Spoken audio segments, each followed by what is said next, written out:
Kalau istilah kita sekarang, ada negara berbeda-beda, ada benua yang berbeda-beda, kumpulannya disebut dengan syu'ub. Bahkan sukunya bisa macam-macam. Jangankan di Indonesia, di Eropa ada suku, di Australia ada suku Aborigin, suku asli Australia. Di New Zealand ada suku Maori, ada suku. Ya, kalau digabungkan suku-suku itu dari kabilah jadi qabail. Allah sudah menegaskan di Quran surah ke-49 ayat 13. Ya ayyuhan nasu, hai semua manusia tanpa kecuali. Inna khalaqnakum min dzakarin wa untha. Kami ciptakan kalian adalah laki ada perempuan.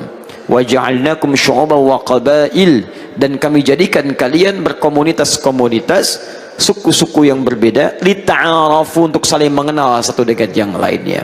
Disinilah kisah kita akan dimulai. Jadi kita baru mulai yang ba'da maghrib tadi, muqaddimah. Baik. Sampai jam berapa kita? Ya, silahkan ya. Saya setengah 10 pulang, Anda sampai jam 1 silakan. Sebentar. Baik, mari kita fokus di Nabi Adam, Sayyidah Hawa memiliki banyak keturunan, karena Adam itu manusia, walaupun beliau nabi tapi manusia. Dan salah satu fitrah manusia itu akan wafat. Quran surah ketiga Ali Imran ayat 185. Paling kiri sebelah bawah. Kullu nafsin dha'iqatul maut. Setiap yang berjiwa pasti akan merasakan maut. Yang membawa maut namanya malakul maut. Quran surah ke-32 ayat ke-11, paling kanan sebelah bawah. Qul yatawaffakum malakul mautil ladzi wukkila bikum. Katakan Muhammad, setiap kalian yang hidup akan diutus malakul maut yang mewafatkan kalian. Maka setiap orang yang hidup berpotensi akan wafat. Karena itu disebut dengan mayyit. Mayyit. Quran surah 39 Az-Zumar ayat ke-30. Innaka mayyitun, kamu itu mayyit, calon meninggal. CM. Ya. CM, calon meninggal. Jadi kalau ada tasydidnya, tasydid mayyit, itu belum meninggal dunia. Ya, akan meninggal dunia. Mim, ya, kemudian tak ada tasydidnya begini, mayyit. Ini artinya dia belum meninggal, cuman akan meninggal. Baik. Pak Sekda, mayyit ya. Oh, iya, sama dengan Ustadz, mayyit. Sama.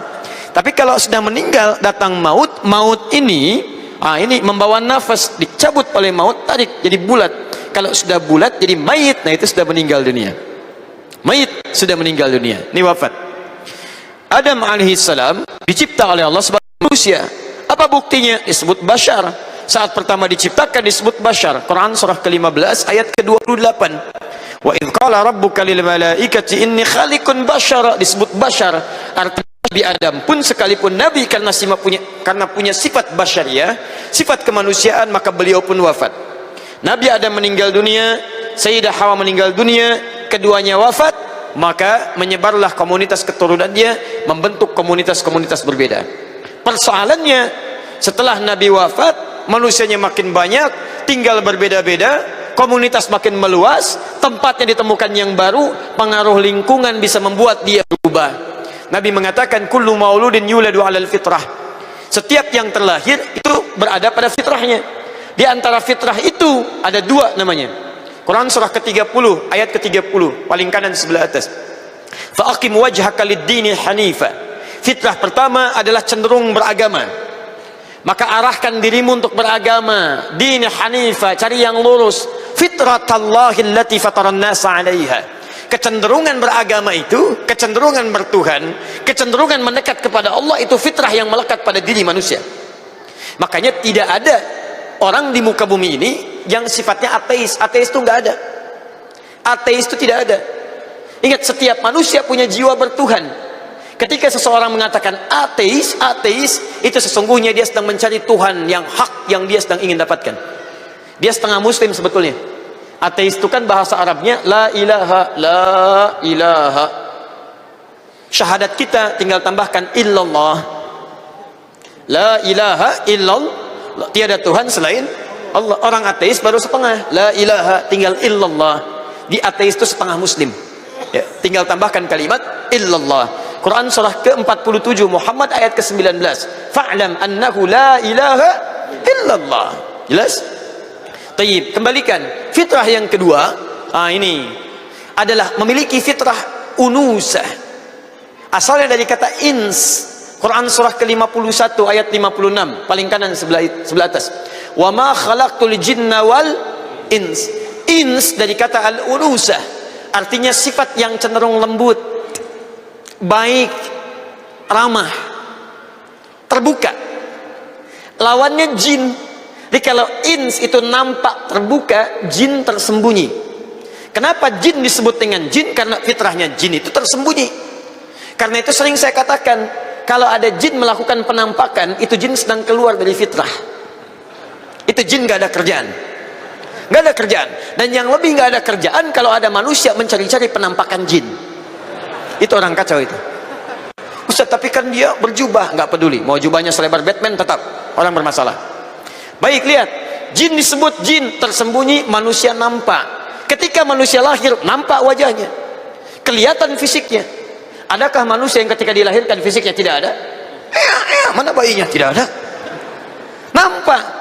Makanya fitrah manusia itu kelihatan. Jadi kalau ada manusia dalam hidupnya tidak mau kelihatan orang lain, ke kantor sembunyi-sembunyi, pulang ke rumah sembunyi-sembunyi, masuk masjid sembunyi-sembunyi. Pada saat itu dia sedang bukan menjadi jin, sedang keluar dari fitrahnya. Keluar dari fitrahnya. Demi Allah saya katakan, setiap orang yang keluar dari fitrah pasti sedang punya masalah. Di sifat anda itu unusah, terbuka, kelihatan. Kalau anda sedang sembunyi-sembunyi, pasti anda sedang punya masalah dalam kehidupan anda. Dua, lihat, ins itu punya sifat lembut. Jin disebut jin, punya sifat kasar. Kalau jin kasar, manusia lembut. Silahkan cek, saking kasarnya, sekalipun dia merasuk ke dalam raga manusia, hampir tidak ada manusia yang kerasukan sifatnya sopan. Ustadz, mohon izin, saya mau ikut pengajian. Sedang kemasukan jin, mustahil. Orang kemasukan jin, lisannya akan meracau, tindakannya mengacau. Tapi manusia tidak, dia lembut, sopan, halus. Pernahkah ada bayi yang baru dilahirkan langsung mencela ibunya? Tidak ada. Kenapa mama melahirkan saya? Saya pengennya bukan kamu, kenapa kamu yang keluar? Tidak ada. Nggak ada bayi yang mencela ibundanya. Tidak ada yang kasar sifatnya. Bahkan dari bayi manapun, lahir dari perempuan manapun, setiap kita melihat bayi, bukankah ada rasa iba dalam diri kita? Ingin menimangnya, ingin memeluknya, bahkan bulu mandi dicium-cium. Silahkan cek, bayi. Kenapa dia jadi buruk? Fa'abawahu, lingkungan sekitarannya, tempat dia berpijak. Bisa yang mengajarkan orang tuanya, orang tua wafat, lingkungan sekolahnya, tempat dia tinggalnya, pengaruhnya. Demikian Nabi Adam, Sayyidah Hawa wafat, keturunan menyebar, menemukan lingkungan baru, berinteraksi, mulailah berubah tipikal-tipikal tadi. Kecenderungan untuk menyembah Allah Subhanahu wa ta'ala tiba-tiba merubah. Menemukan 5 orang saleh, orang-orang ini wafat. Disebutkan nanti di Quran surah 71 Nuh, ada Ya'uq, ada Yaghuth, ada Nasr. Wafat mereka semua. Ketika wafat ingin bikin kenang-kenangan, kayaknya harus ada kenang-kenangan untuk mereka. Buatkan sebuah patung, 1 dari 5 itu keseluruhan dibuat, supaya kita ketika melihatnya ingat kembali dengan mereka. Begitu dibuat, asalnya hanya untuk hiasan. Lama-kelamaan begitu lewat, seperti ada yang melihat kita ya. Lama-lama semakin ada keberkahan ya. Datanglah kemudian diberikan makanan, diberikan buah-buahan dan sebagainya. Dari situlah asal muasal patung menyebar sampai dengan di masa kekinian. Mulai berubah. 2, tindakan mulai berbeda. Dulu tidak mengenal minuman-minuman yang keras, sekarang minum hadir dalam kehidupan. Mabuk sudah merajalela. Maaf, kalau orang sekarang ada yang mabuk, itu dia telat. Dia terlambat betul. Dari zaman dulu sudah ada yang mabuk.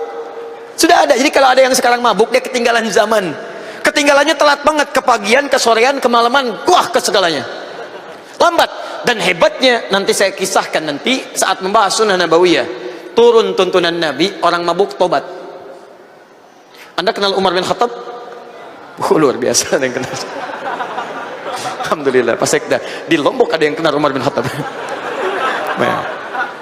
Jadi saya tunjukkan pada Anda ya, Umar bin Khattab itu radhiyallahu taala anhu punya kisah luar biasa. Sebelum masuk Islam, hidup di zaman jahiliyah, ahli mabuk. Sebelum masuk Islam, mabuknya nggak tanggung, 5 kali dalam sehari.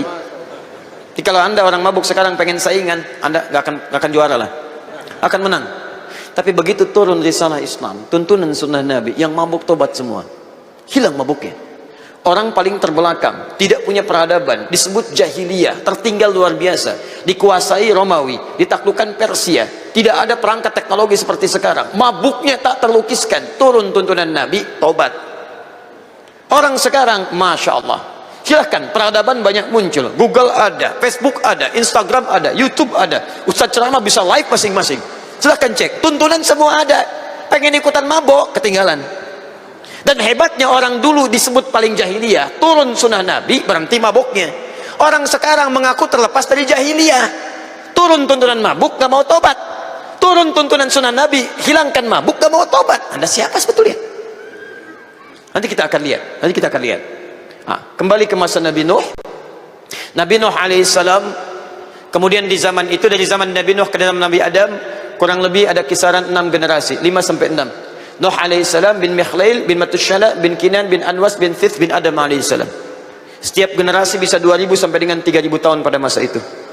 Tayyib, Nabi Nuh saja berdakwahkan 950 tahun. Tayyib, kembalikan ke sini. Di zaman itulah kemudian generasi ke-6 mulai terjadi penyimpangan, diutuslah oleh Allah Subhanahu wa taala, saking sayangnya Allah pada hamba-hambanya. Saya ciptakan bersih, saya ciptakan orangnya baik, disebut dengan ins. Saya ciptakan lembut, saya ciptakan soleh. Kenapa saat pulang jadi kasar? Kenapa saat pulang jadi berubah? Maka saking sayangnya Allah, diutuslah Rasul pertama di muka bumi untuk mengajak kembali orang-orang yang menyimpang dari tuntunan Allah dan kebaikan hidup, supaya kembali memiliki nilai-nilai kebaikan. Maka diutuslah Rasul. Muncullah kemudian di Quran surah ke-71, Inna arsalna Nuha, kami utus Rasul pertama di muka bumi, namanya Nuh alaihi salam. Diutus Nabi Nuh membawa risalah untuk mengembalikan umat kepada nilai-nilai kebaikan. Saya hapus ini, kemudian saya terangkan Quran surah keempat ayat 163. Cepat sampai ke Nabi Muhammad SAW.